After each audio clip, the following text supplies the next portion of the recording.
Wish we had some better rations. Yes, Mr. Thompson.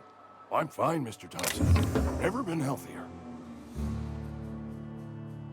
Oh, sweet merciful law! A marauder's in my domicile! There a reason you're running around outfitted like one of those monsters? Did Mr. Thompson send you to put the fear in me? Well, you tell Mr. Thompson I'll be right at my post. Tomorrow. Bright and early tomorrow. Because I'm definitely not plagued. As spry as a spring chicken. That's old Abernathy. You some sort of wandering alienist? Walking into a man's own domicile, pestering him about his mental state?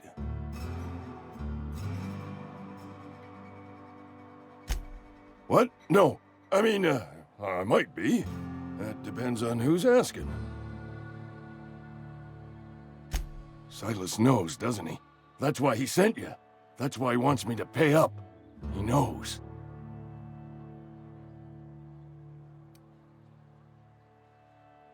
Sounds like he's already told you. You may as well hear it from me. I'm dying. I'm not long for this world. The date of my expiration is fast approaching, and soon I shall be ushered through the great cannery in the skies. Don't say that, Mr. Abernathy. You still got a couple decades in you.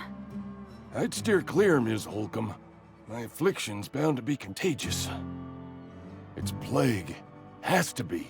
Silas knows. He knows I got one foot in my grave, and now he wants to charge me for the other one.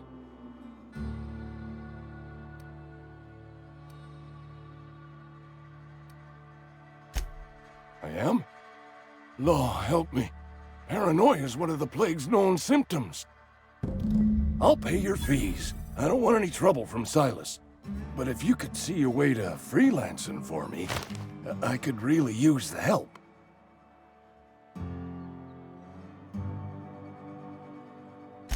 There's a cache of anthracillin tucked away in the old community center. Powerful stuff. Stronger than what we got, anyway. I need you to break in, nab that medicine, and bring it back to me.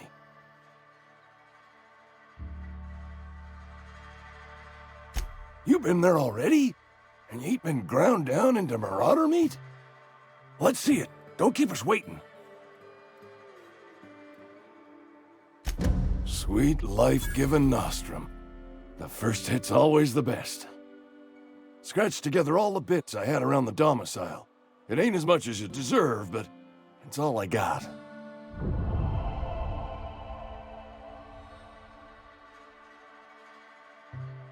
You're wringing the blood out of me. Here, you can have whatever's in my pockets.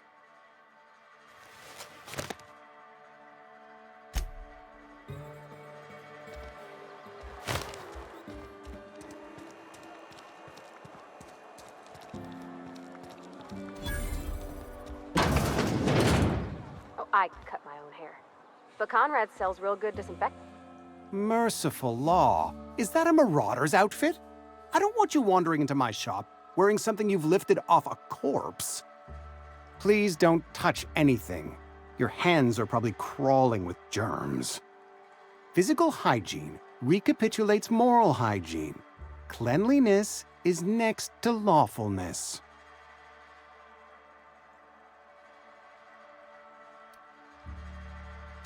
We don't believe in free anything here in Edgewater. We're a Spacer's Choice company.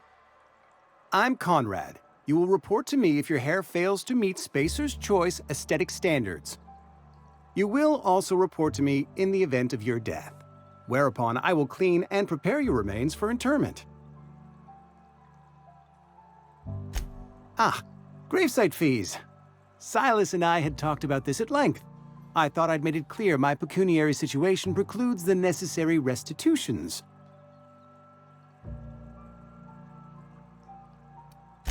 I mean that I can't possibly pay my gravesite fees. I simply cannot afford it. I am a blemish on the prosperity of our fair settlement. When I expire, I expect Silas to toss my body into a ditch.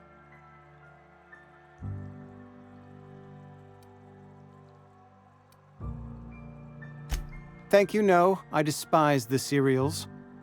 Tell Silas I can't afford to pay, and that I fully expect to have my medical rights revoked for this dereliction. With my apologies.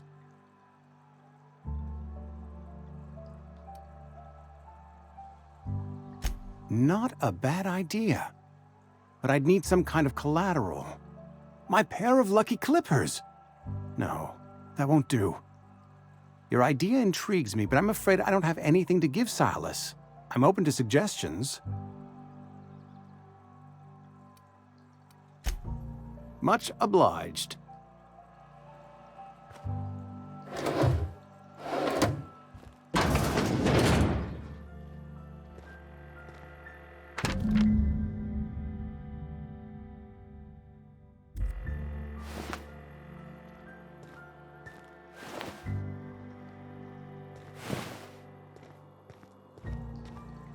What can I do for you?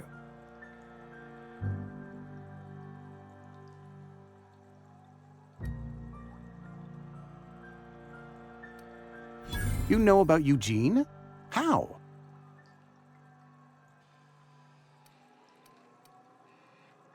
You probably heard it from one of our local gossip mongers. Eugene's golden teeth were a family heirloom, representing 3 generations of poor dental hygiene. He took them to his grave. That's unthinkable. Eugene's body and all rare earth minerals contained therein are solely the property of Spacer's choice. I can't ask Silas to dig up a man's body and pry a few teeth loose from his jaw just to pay my bills. Can I? Are you asking rhetorically? Because if you're being serious... Ugh, gross. Desperate measures, Miss Holcomb. Desperate measures. I'm going to have to ask Silas to dig up those teeth. It's the only way I'm paying my gravesite fees. I'm sure that I have no other choice. Here you are. Gravesite papers affixed with my signature and an IOU.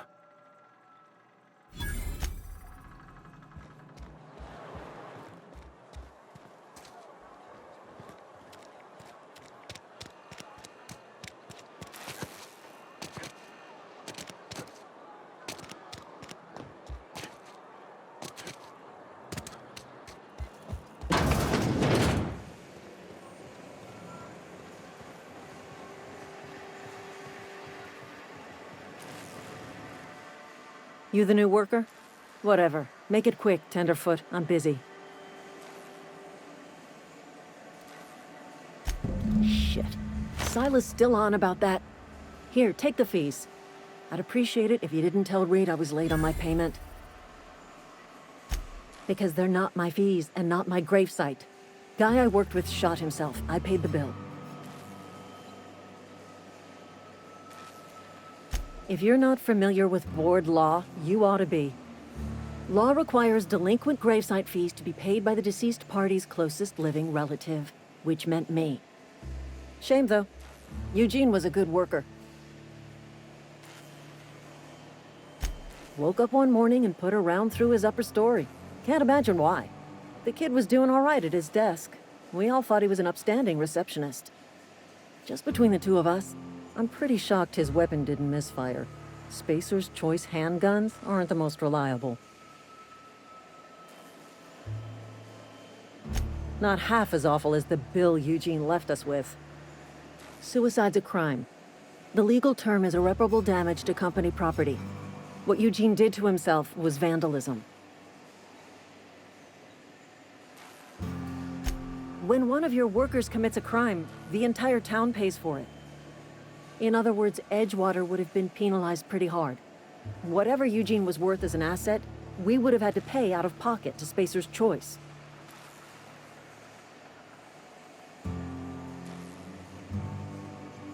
Well, excuse you. I'll have you know, Eugene was an asset to us all. May his atoms be commended to the law. All I know is Silas asked me for Eugene's gravesite fees, which means he was approved for burial, which means his papers went through, which means the town's in the clear. I'm just glad to put this whole ugly affair behind me. Eugene can rest his bones in peace, and the rest of us can get on with our own lives.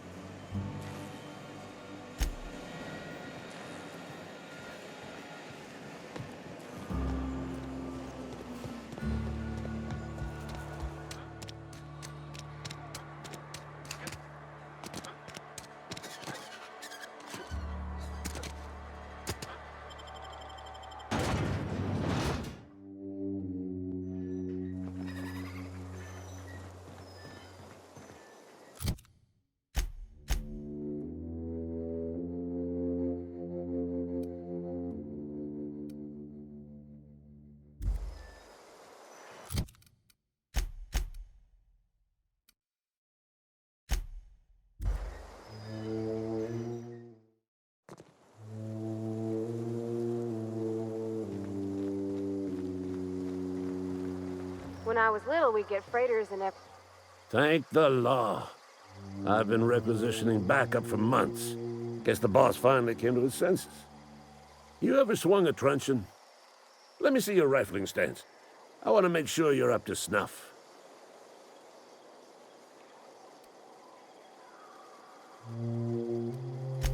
The war! The coming apocalypse! Man versus machine! I'm talking about mechanical soldier. Cold, heartless automatons made of iron and lies.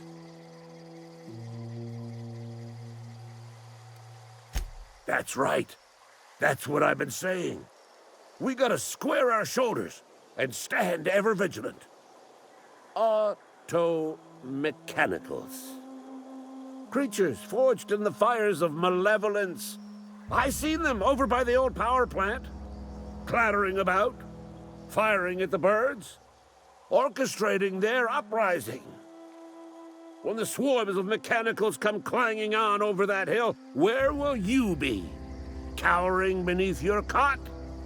Or standing, shoulder to shoulder with the resistance? I told Silas I'd pay my dues if he agreed to join the resistance. Guess this means he's finally heard the calling.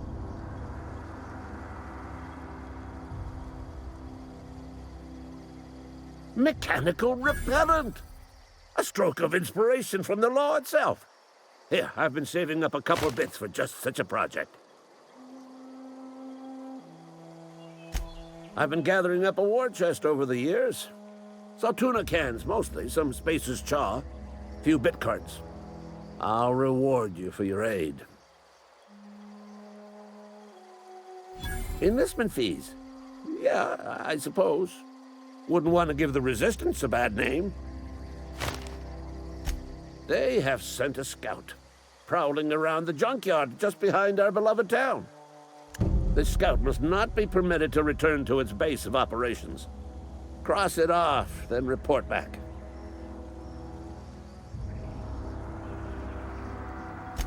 Mechanicals got a weak spot in their midsections. I think the technical term is, the blue glowy square thing.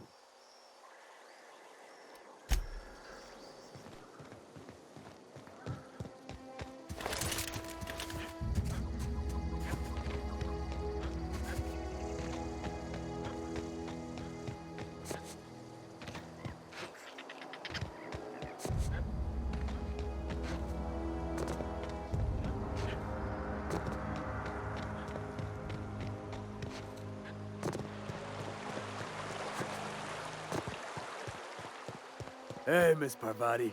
Come for a visit? Lovely to see you about, Miss Parvati. Things going all right, Silas? Been keeping him careful and true, miss. Best to ask her yourself. My dad's buried here. Silas watches over him when I can't leave the house. Oh. Well, thanks. Something I can do for you? You run into any trouble? Reliable work from a freelancer. That's gonna take some getting used to.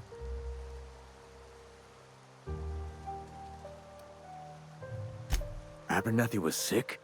With the plague? That's disgusting. I shook hands with the guy.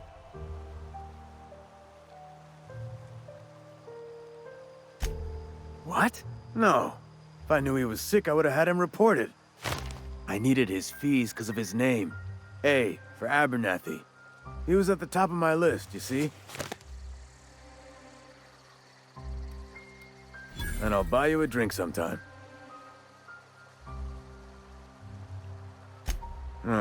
Suppose you've earned it. One good turn deserves another.